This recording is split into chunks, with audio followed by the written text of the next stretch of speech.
বিদায় লগ্নে আমি কয়েকটা কথা বলবো, শুনতেছেন? আমাদেরকে জাতি হিসেবে এক হইতে হবে। কি হইতে হবে?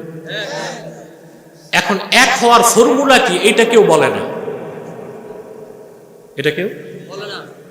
মনে করেন যত আলেম ওলামা তারা যদি বলে আমরা এক হব, আর ব্যানারটা যদি হয় রাজনীতি, এক হওয়া যাবে? এই মাঠে যে লোকগুলো আছেন আপনারা মনে করেন নাউজুবিল্লাহ, আমি যদি নির্বাচনে দাঁড়াই, যারা আপনারা আছেন তার 10 ভাগের 1 ভাগও কি আমারে ভোট দিবেন? দিবেন না তো? কথা বলেন, কেউ ভোট দিবে না। এটা অনেক সেলিব্রিটি মৌলবি বুঝে না।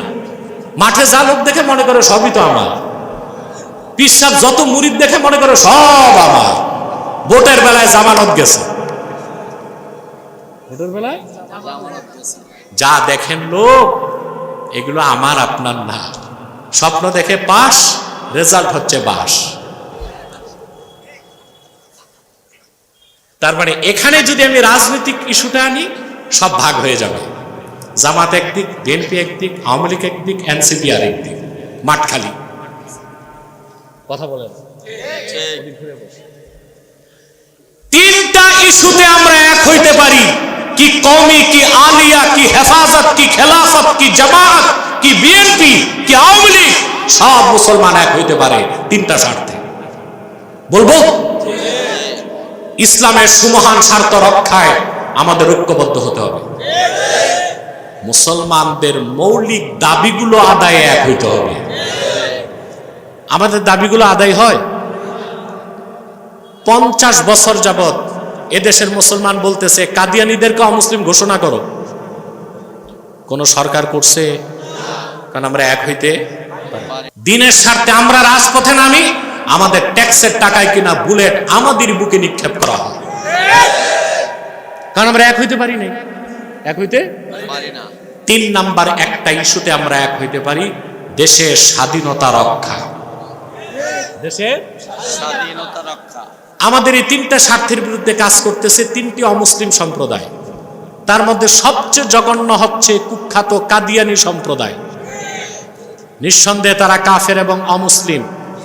তাদেরকে যারা কাফের বলবে না, তারাও কাফের, কারণ তারা আল্লাহর আখির নবী মুহাম্মদ সাল্লাল্লাহু আলাইহি সাল্লামকে আল্লাহর শেষ নবী হিসেবে বিশ্বাস করে না। চিল্লায় বলেন নাউজুবিল্লাহ।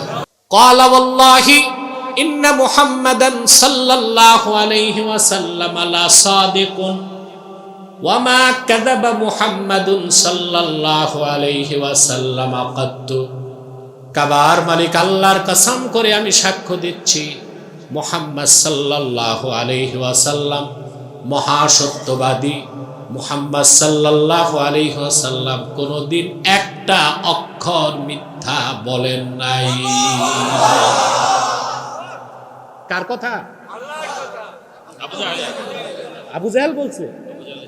আবু জাহেল বলছে, কিন্তু রাসূলুল্লাহকে স্বীকার করে না।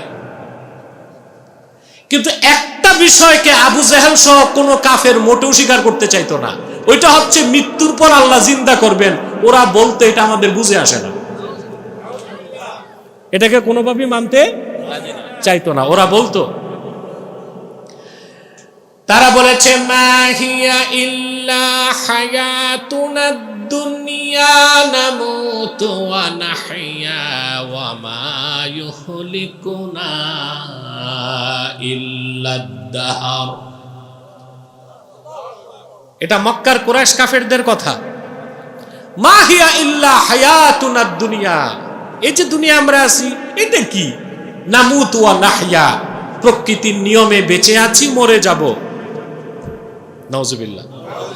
ওয়া মা ইউহলিকুনা ইল্লা দাহর, আমাদেরকে সময় ছাড়া কিছুই ধ্বংস করে না, বলে নাউজুবিল্লাহ। আমি অবাক হয়ে গেলাম, 19 শতাব্দীতে যারা কি গেছে আর কি আসছে, ডিজেল গেছে, ডিজিটাল আসছে নাকি? তেলের যে সংকট হচ্ছে, আপনারা দোয়া করেন, নইলে অভাবে মরতে হবে। আল্লাহ হেফাজত করুন। আল্লাহ সাহায্য না করলে আমাদের গতি নাই। ঊনবিংশ শতাব্দীতে নাস্তিকদের কথা আর ১৫০০ বছর আগে মক্কার কুরাইশ কাফেরদের কথা মিলে গেছে। যারা পৃথিবীতে বিজ্ঞান পূজারী, নাস্তিক, প্রগতিশীল আছে না, এরা কি বলে? এদের বক্তব্য হচ্ছে যে সবকিছু নিয়ন্ত্রণ করে সময়। বলেন নাউজুবিল্লাহ। আমরা বলি সময়ের স্রষ্টাকে, সময়ের হাতে কোনো কিছুই। 1940 সালের 37 সালের পরে বিখ্যাত বিজ্ঞানী আইনস্টাইন একটা থিসিস লিখেছে, বুঝলেন? এটার নাম হচ্ছে the theory of relativity. Theory of relativity. এখানে আইনস্টাইন প্রমাণ করছে যে আপনার বিগ ব্যাং, মহাবিস্ফোরণের মাধ্যমে পৃথিবী সৃষ্টি হয়েছে, সৃষ্টি জগৎ তৈরি হয়েছে, পরবর্তীতে সময় এসে যোগ হয়েছে। আমি বলি এটা তো নতুন কোনো চিন্তা না, এই সময়ের ধারণা কথাটা তো কোরাইশরা বলছে 1500 বছর আগে। তো বিজ্ঞান এটা কি আবিষ্কার করছে? কিছুই না। এটা হচ্ছে সকল যুগের নাস্তিকদের কমন ডায়লগ। সব যুগের নাস্তিকদের কমন ডায়লগ যে আমরা পৃথিবীতে বেঁচে আছি, এটাও সময়, আবার মরে যাব, সময়ের গর্ভে বিলীন হয়ে যাব। বলেন নাউজুবিল্লাহ। মক্কার কুরাইশরা যখন আখিরাতকে অস্বীকার করলো, আপনারা এত ডিস্টার্ব করেন কেন? মাহফিলে আসলে মেলা বসাইছেন, এখানে হইচই, বাজারে কোনো স্বেচ্ছাসেবক নাই, আছে নাকি? নাই স্বেচ্ছাসেবক? কোথায়? বাজারে হইচই করলে আমি কথা বলবো কেমন করে? যান, কিছু লোক যান, থামান এগুলো। 8-10 জন যান, মুরব্বী যাবেন না, আপনি যে কি করবেন? মুরব্বী কই যায়? মাসুদ, ঘোরাঘুরি করো না, ফারুককে নিয়ে যাও, এগুলো ঠিক করো, মেনটেন করো, পরিবেশ সুন্দর করো। প্রত্যেক মাহফিল অন্তত 100 ভলান্টিয়ার রাখবেন পরিবেশ ঠিক রাখার জন্য। প্রিয় ভাইরা, বলতে পারেন হুজুর আওয়াজ হোক যাই হোক আপনি চোখ বন্ধ করে চলেন। আমার দ্বারা এটা হয় না। আমি তো ছাত্রদের পড়াই, হাদিস শরীফ পড়াই, আমার অভ্যাস হয়ে গেছে প্রশ্ন করা, উত্তর নেওয়া, একটা কমিউনিকেশন থাকা। কথা বুঝতে পারছেন? আর দ্বিতীয় কথা হচ্ছে আমি বুঝি তারপর বুঝাই, মুখস্থ করে আসি না যে আমি আপনাদের মুখস্থ বলে চলে যাব। তাতে আমার আসার দরকার কি? আমি রেকর্ড করে পাঠাই দিলেই তো হয়। সুন্দর হয় না? খরচ বাঁচে। প্রিয় ভাইরা, মক্কার কুরাইশরা যখন আখিরাতকে অস্বীকার করলো, যে এটা আমাদের বুঝেই আসে না, মাটির সাথে মিশে যাব, হাড্ডি গোশত সব চূর্ণ বিচূর্ণ হয়ে যাবে, আল্লাহ কেমনে তৈরি করবে? আল্লাহ তখন সূরা বাকারায় 28 নম্বর আয়াত নাজিল করছে। আল্লাহ রাব্বুল আলামিন কাফেরদেরকে তিরস্কার করে বলেন, কাইফা তাকফুরুনা বিল্লাহি ওয়া কুনতুম আমওয়াতান ফাআহইয়াকুম সুম্মা ইউমীতুকুম সুম্মা ইউহয়ীকুম সুম্মা ইলাইহি তুরজাউন। কাফেররা বুঝে আসবে না কেন? কুনতুম আমওয়াতান, তোমরা তো ছিলে মৃত, ফাআহইয়াকুম, আল্লাহ তোমাদের জীবিত করেছেন, সুম্মা ইউমীতুকুম, আবার তিনি তোমাদের মৃত্যু দিবেন, সুম্মা ইউহয়ীকুম, আবার জিন্দা করবেন। কয়টা কাজ? স্তর কয়টা? মৃত ছিলাম, জীবিত হলাম, আবার মরব, আবার জীবিত হব। আল্লাহ তাআলা এখানে ইঙ্গিত দিয়ে বললেন, কাফেরেরা আমি সর্বশক্তিমান আল্লাহ, যেখানে 3টা চোখে দেখায় দিলাম, মৃত্যুর পরে 4র্থ কাজ তোমাদেরকে আবার জিন্দা করা, তো আমি আল্লাহর কাছে আরো সহজ কাজ। সুবহানাল্লাহ বলেন।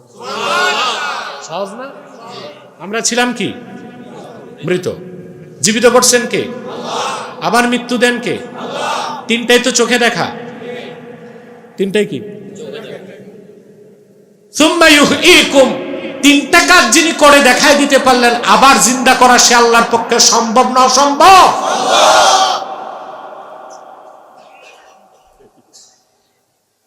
এবার একটু ব্যাখ্যা নেন। এই পৃথিবীতে আসার আগে আমরা মৃত ছিলাম, আমাদের কোনো অস্তিত্ব ছিল না, আমাদের কোনো নাম ছিল না, বংশ ছিল না। ছিল? এখানে যার বয়স 40, এখানে 41 বছর আগে সে কি ছিল? নাম ছিল? চৌধুরী, পাটোয়ারি, ভুইয়া? একটাই নাম ছিল, কিছুই না।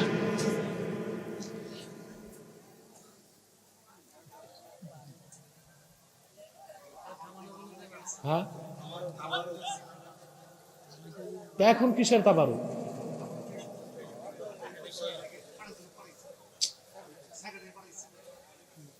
পুলিশ নাই,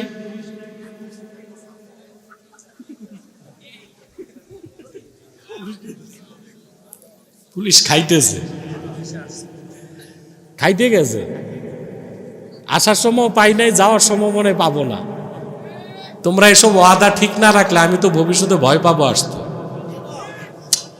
আল্লাহ ছাড়া কাউকে আমি ভয় পাই না, যারা ওয়াদা ঠিক রাখে না তাদেরকে ভয় পাবো। কেউ উঠবেন না, কেউ উঠবেন না। ওখানে যে আপনারা বিরিয়ানি খাবেন না, পোটলা করতেছে, তো পোটলা করার দায়িত্বে কিছু লুবি মানুষ চলে গেছে, প্যাকেট করার আগে খাওয়া ধরছে আর বাড়িতে পারচেজ করতেছে।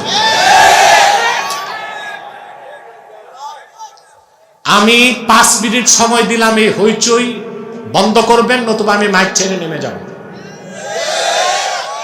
আরে মাঠের একটা মানুষ মাথাটা উঠাবেন না। এই তুমি বসো, তুমি কে দারোগা? তুমি কই যাও? চুপচাপ বসে থাকো। মনোযোগটা এই দিক দেন। যার বয়স 40, 41 বছর আগে সে ছিল কিছুই না। কিছুই না থেকে এত সুন্দর মানুষটা কে বানালেন? জীবিত থেকে না মৃত থেকে? কোরআনে কারীমে আল্লাহ রাব্বুল আলামিন বলেন, হাল আতা আলাল ইনসানি হিনুম মিনাদ দাহরি লাম ইয়াকুন শাইআম মাযকুরা ইন্না খালাকনাল ইনসানা মিন নুতফাতিন আমশাজ নাবতালিহি ফাজআলনাহু সামিআম বাসীরা। আল্লাহ রাব্বুল আলামিন বলেন, মানুষের জীবন প্রণালীতে এমন একটা মুহূর্ত কি আসে নাই যখন সে উল্লেখযোগ্য কিছুই ছিল না? কথা বলেন। আমি সেই কিছুই না থেকে মানুষটাকে তৈরি করেছি তার পিতার আর মাতার বীর্যের মিশ্রণ থেকেই। আপনি ছিলেন বীর্য, মৃত, এর আগে ছিলেন কিছুই না। আপনার অস্তিত্ব ছিল মাটিতে, সেখান থেকে আল্লাহ তাআলা আপনাকে জীবিত করেছেন। সুবহানাল্লাহ। কিভাবে করেছেন? আল্লাহ তাআলা তার ধাপগুলো উল্লেখ করেছেন কোরআন শরীফ। আল্লাহ রাব্বুল আলামিন বলেন, ওয়ালাকাদ খালাকনাল ইনসানা মিন সুলালাতিন মিন তিন থুম্মা জাআলনাহু নুতফাতান ফি ক্বারারিন মাকিন ثم خلقنا النطفة علقة فخلقنا العلقة مضغة فخلقنا المضغة عظاما فكسونا العظام لحما। আল্লাহ তাআলা বলেন, আমি মানুষকে সৃষ্টি করেছি মাটির নির্যাস থেকে। মিন সুলালাতিন মিন তিন, আরবিতে ভিজা মাটিকে বলা হয় তিন। কি মাটি? শুকনো মাটি না, ভিজা মাটি। আল্লাহ পাক বলেন, আমি ভিজা মাটির নির্যাস থেকে মানুষ তৈরি করছি। সে মাটিটা জীবিত না মৃত? আল্লাহ তাআলা বলেন সুম্মা জাআলনাহু নুতফাতান ফি ক্বারারিম মাকিন। যে মানুষটার কোনো অস্তিত্ব ছিল না, আকার ছিল না, অবয়ব ছিল না, নাম ছিল না, বংশ ছিল না, মাটির সারনির্যাস থেকে তাকে বানালাম, এক ফোঁটা বীর্যের আকারে তার মায়ের সুরক্ষিত রেহেমে স্থাপন করে দিলাম। সুবহান। আল্লাহ রাব্বুল আলামিন বলেন নির্ধারিত সময়ে সুম্মা খালাকনান নুতফাতা আলাকা, সেই সুম্মা খালাকনান নুতফাতা আলাকা, নির্ধারিত সময় পরে সেই বীর্যকে আমি রক্তপিণ্ড বানায় দিলাম। সুম্মা খালাকনাল আলাকাতা মুদগা, আবার নির্ধারিত সময়ে সেই রক্তপিণ্ডকে আমি গোশত বানায় দিলাম। সুম্মা খালাকনাল মুদগাতা ইযামা, আবার নির্ধারিত সময়ে সেই গোশতের মধ্যে আমি হাড্ডি তৈরি করে দিলাম। ফাকাসাউনাল ইযামা লাহমা, আবার সেই হাড় হাড্ডির কঙ্কালের উপর মসৃণ মোলায়েম কোমল গোশতের পোশাক পরায় দিলাম। আপনাকে জিন্দা করে আল্লাহ দুনিয়াতে পাঠায় দিলেন। ছিলেন মৃত, বীর্য মৃত, রক্তপিণ্ড কথা বলে গোশতপিণ্ড, হাড় হাড্ডি, আল্লাহ রুহু দিলেন জীবিত। সুবহানাল্লাহ। মৃত থেকে জিন্দা কে করলেন? আল্লাহ। 9 মাস 10 মাস পর আপনি পৃথিবীতে আসলেন, কোনো খুঁত নাই। স্বাভাবিকভাবে তো খুঁত থাকার কথা ছিল। যেখানে আপনাকে আল্লাহ তৈরি করছেন অন্ধকার একটা জায়গা, চামড়ার 3টা স্তর, তারপর গোশত, তারপর রক্ত, তারপর রেহেম, রেহেমের ভিতরে কোমল জেলি থাকে, মা পড়ে গেলে যেন সন্তান ব্যথা না পায়। এতগুলো পর্দার ভিতরে আল্লাহ তাআলা আপনাকে তৈরি করলেন। পৃথিবীতে আসলেন, কোনো খুঁত নাই। চোখের জায়গায় চোখ, আঙ্গুল 20টা, সুবহানাল্লাহ, কান 2টা, নাকের জায়গায় নাক, কতটা ব্যালেন্সড, সুবহানাল্লাহ, প্রি অ্যারেঞ্জড, পরিকল্পিতভাবে তিনি তৈরি করে পাঠায় দিয়েছেন। এত নিখুঁতভাবে মানুষ কিভাবে তৈরি হয়? সুবহানাল্লাহ। আল্লাহ ধাপগুলো বলছেন না, নুতফা, রক্তপিণ্ড, গোশতপিণ্ড, এটাকে বিজ্ঞানের ভাষায় বলা হয় জেনেটিক ইনফরমেশন, বাংলাতে বলা হয় ভ্রূণ তত্ত্ব। কি বলা হয়? ভ্রূণ তত্ত্ব। মানুষের মায়ের পেটে ক্রমবিকাশ। এই ভ্রূণ তত্ত্বটা বর্তমান বিজ্ঞান খুঁজে পাইছে 1970 সালের পরে, আর ভ্রূণ তত্ত্বের কথা ফাঁস করছে কোরআন 1400 বছরেরও আগে। আগে বিজ্ঞান না আগে কোরআন? জোরে। এই পৃথিবীতে একজন বিখ্যাত প্রাণী বিজ্ঞানী ছিলেন, জুলজিস্ট, মিস্টার কিট মুর। এখানে প্রাণী বিজ্ঞানের ছাত্র আছো কেউ? হাত তুলো তো। ইয়া আল্লাহ, এতগুলো যুবক একজনও প্রাণী বিজ্ঞান পড়ছে নাই? তার মানে সব আর্টস, কমার্স, ব্যবসা। মিস্টার কিট মুর কানাডার শ্রেষ্ঠ বিজ্ঞানী ছিলেন, প্রাণী বিজ্ঞানী। 1978 সালে সূরা মুমিনুন থেকে আমি যে কথা বললাম, আল্লাহ বলেছেন মানুষের ক্রমবিকাশ পেটে ভ্রূণ তত্ত্ব, এই কয়েকটা আয়াত পড়ে প্রকাশ্য সেমিনারে সে বলছে আমি বিশ্বাস করি কোরআন আল্লাহর বাণী, আমি বিশ্বাস করি মুহাম্মদ সাল্লাল্লাহু আলাইহি সাল্লাম আল্লাহর প্রেরিত রাসূল। বলছে কে? বিজ্ঞানী মিস্টার কিট মুর। কত সালে? 1978 সালে। তাকে প্রশ্ন করা হলো কেন? সে বলছে মায়ের পেটে মানুষের যে বিকাশ হয়, ভ্রূণের যে ক্রম বিকাশ, 1970 সালের পরে ইলেকট্রোমাইক্রোস্কোপ আবিষ্কারের পর আমরা দেখতে পেয়েছি এত ক্ষুদ্র জিনিস। 1500 বছর আগে তো কোনো মাইক্রোস্কোপ ছিল না, যন্ত্র ছিল না। মুহাম্মদ সাল্লাল্লাহু আলাইহি ওয়াসাল্লাম কেমন করে বললেন নিশ্চয়ই আল্লাহ রাব্বুল আলামিন ওনাকে জানিয়ে দিয়েছেন। সুবহানাল্লাহ। আজকে আমাদের দেশে দেখবেন যারা 2 পাতা বিজ্ঞান পড়ে ওগুলো নাস্তিক হয়। কয় পাতা? 2 পাতা বিজ্ঞান পড়ছে, এগুলো নাস্তিক হয়। নাস্তিক হয়, ব্লগার হয়, ইসলামকে বিশ্বাস করে না। আর যারা পুরা বিজ্ঞান পড়ে মুসলমান না হলেও আল্লাহর কোরআনের সামনে তারা মস্তক নত করে দেয়। এজন্য তো আমি সরকারকে বলছি, আপনাদের বর্তমান শিক্ষামন্ত্রী ভালো মানুষ, দিনের বেলা একটা প্রোগ্রাম আর রাতের বেলা একটা প্রোগ্রাম, 2টা প্রোগ্রামে আমার কাছে তিনি এসেছেন।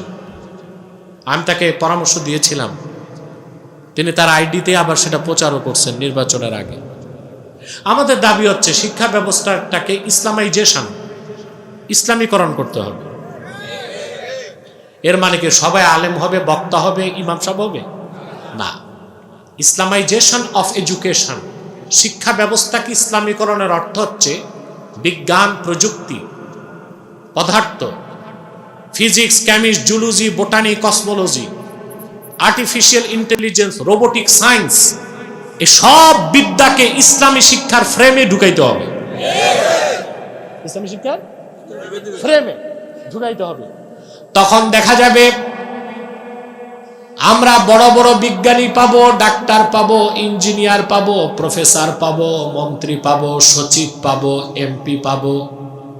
প্রত্যেকে একদিকে হবে ভালো অফিসার, ভালো বিজ্ঞানী, আরেকদিকে হবে চরিত্রবান আল্লাহওয়ালা বুজুর্গ।